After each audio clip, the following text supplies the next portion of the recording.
That's Alexander Stohr. I'm sorry, Yes. my German pronunciation is terrible. No, this is very good. Alexander has a background in mechanical engineering, and he gained a lot of experience in LPG and is now managing director for Tool Fuel Services in Hamburg. Alexander, the floor is yours. Sandrine, thank you very much. May I open with a question to Angel before he leaves us? Because I have a question about feedstock. The market that I'm going to speak about shares some of the same advantages, but also some of the disadvantages that Angel's crowd basically is facing. And one of them is actually the eligibility of feedstock and the recognition of the feedstock. We might always think that in the EU everything is regulated at a similar level, but for example, animal fat is not recognized for the CO2 reduction in Germany. I believe that's aware that you're aware of that. Can you comment on that? Yeah, I mean, obviously, we think this is a very bad, public policy decision from the German authorities, which comes directly from the mad cow disease scandal, which indeed created the industry. And everywhere else in Europe, there is no restriction, because indeed we are talking about the technical use of the feedstock that gets burned. So there is absolutely no, I mean, it's counterintuitive actually. There is certainly no negative effect whatsoever for human health. And of course, we as an association and our German sister association, the NVAWK, who I'm sure you know, have transmitted this to the German authorities in different occasions. And we've also alerted the Santé here in Brussels and trying to correct this anomaly. And I mean, we are hopeful that eventually this will be the case, and we can see. I think, Alexander, you were present at this Biofuels of the Future conference in Berlin in January before the COVID times, and we were discussing this, and I was happy to see how in the room, which was packed, but many stakeholders were pointing out that this indeed was an anomaly that should be corrected. So I can only expect the German veterinary authorities will follow suit and correct this anomaly in a time frame which is reasonable for policymakers. That is at least 1 year, 2 years, but certainly not in a long time, especially given the fact that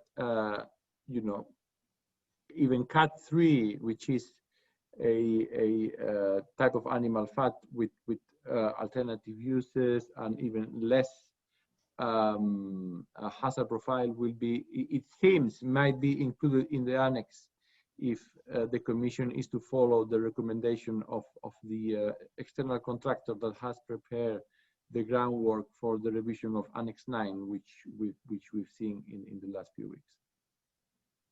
Angel, thank you very much. Sandrine, I'm aware of the time. I'm going to go forward very quickly through what company we are, and you will understand through the course of my presentation why I was keen on Angel's word once I have him here. And we're not each and every one hunting for nice memorabilia on the jeu de balle. Tool Fuel Services is a company that was founded in I'm controlling now. Yeah, okay. It was founded 2013 by a gentleman named Jörg Knag. He wanted to, he was in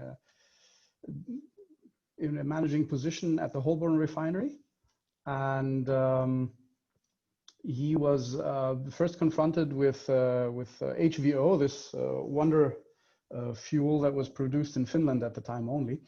And he bought a first batch and decided that he would open up a company and sell this in neat form.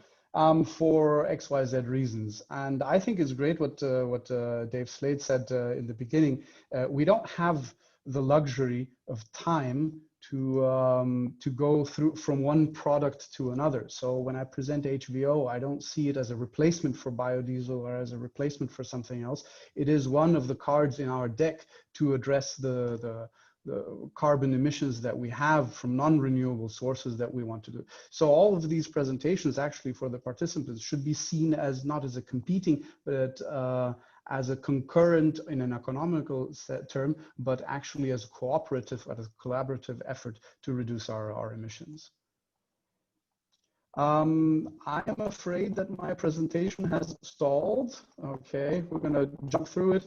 We are a German-speaking company, obviously focused on the Germanic side of Europe. We have our mother company was officially funded in Austria because that's where the business started going on. We had a company in Luxembourg, which we've closed because we've gone from the end customer retail more to the large volumes retail. And I have to, yeah, good. We'll gloss over this shortly. You'll be able to read it yourselves. We have now a larger storage facility with which we address the main customers that we have in Germany. So we used to buy truckloads and sell them to the individual customers. Now we are buying barges and selling the individual trucks. And now to the less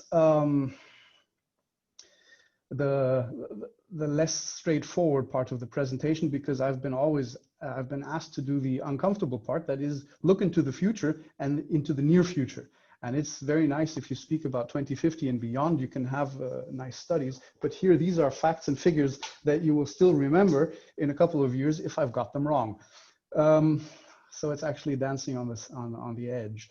What we do have, and this is one of the very, very clear things to take away, we have a regulatory, or we have a clear commitment from the North American and the EU markets to reduce CO2 emissions. For that, and as Angel said, the different products that are considered solutions are going to need a support. The support is found in regulatory frameworks, which we see, for example, in the US market, in the North American market, in the US and in Canada, showing up first in Canada for the individual provinces, or in the US for the different states. They are popping up with mandates that are becoming compulsory. In the EU, it's slightly more complex because the countries are obviously shaped in a different way. We had EU targets of 20% and 40% by 2030. These were,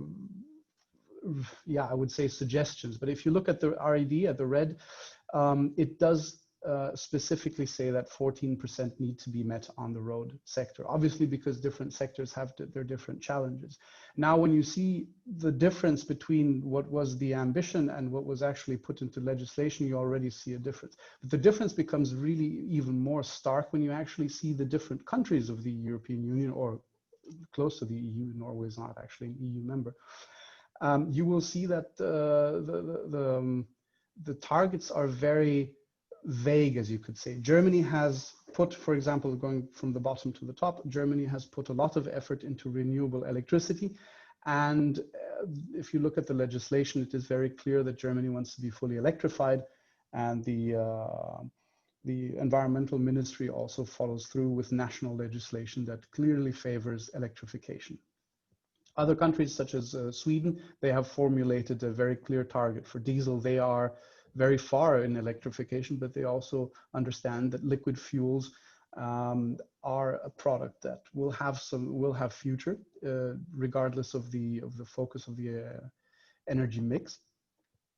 And all these liquid energy carriers are supported very strongly so. And Sweden was the benchmark market for HVO, where there was, first of all, in the beginning years, complete lifting of the excise duty on HVO, and when the HVO prices caught up, surpassing the difference between the excise duty and the untaxed product, it became a blend market. So you see that the demand is going to, the settings for the demand is clearly there. The regulatory decisions have been taken place. And so this is also what the look into the crystal ball actually looks like. We've had supply go up quite considerably. And we've also had the demand go up. Now, you don't be fooled. These are two slightly different numbers. One is the RD stands for renewable diesel, which is HVO in the diesel category, and SAF is a sustainable aviation fuel, which is the lighter fraction of the kerosene fraction that sits between naphtha and the heavier diesel. So these two markets are put together, and then obviously you want to see is the global supply and demand. Now, this does obviously have an effect on prices, and we've seen the prices of HVO jink according to production capacity.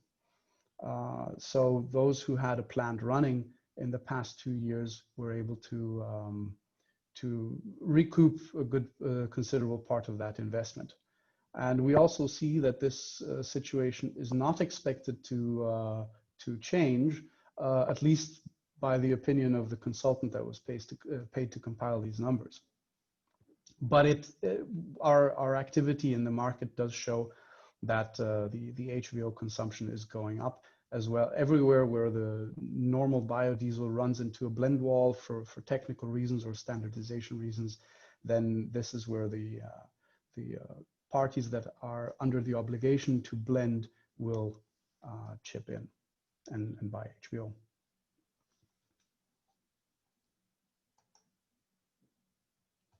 Now, the production capacity was the clear bottleneck. That's what we saw, and Neste was one of the companies that started commercial production in 2007 up to 2009. That's when the two pilot facilities were put into operation with a combined capacity of 500,000 tons. Neste then proceeded to open up in Singapore and in Rotterdam. And these two are their main production facilities. And you can say that in the next couple of years, Neste is going to double the production capacity in Singapore. And all of this production capacity coming online should do something for HVO prices, because there was a stark difference between what the feedstock would cost and what the final retail price for the product was.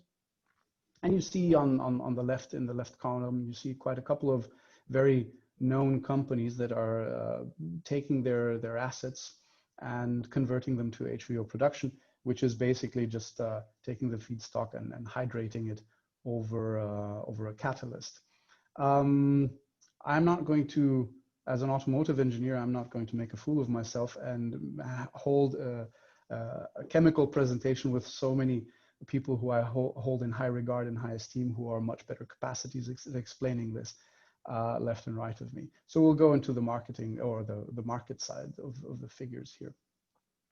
ENI in Italy has also stepped onto the bandwagon and has opened in a facility in Italy, and Porto Marghera is scheduled to open in 2021.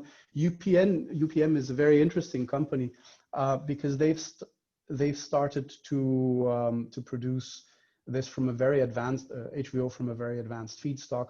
They have focused on wood chips basically, and when selling the fuel, this is one of the greatest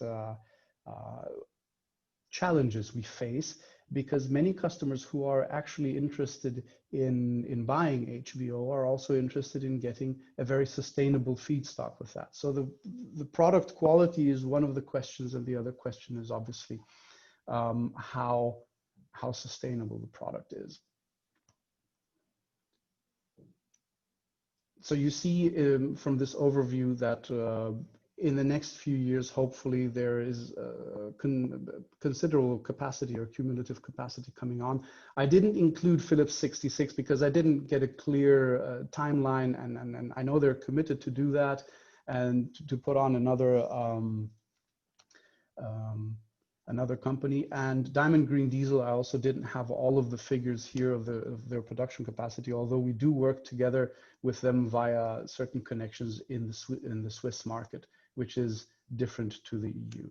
And we usually pitch our sales by saying this is a product that sells half on sustainability, but the other half is also on product quality, and especially where product needs to be stored for unknown amount of time, we see these applications favoring HVO because the aging and the oxidation values have their advantages there. This is why we've also cooperated in heating oil projects in Germany, where we have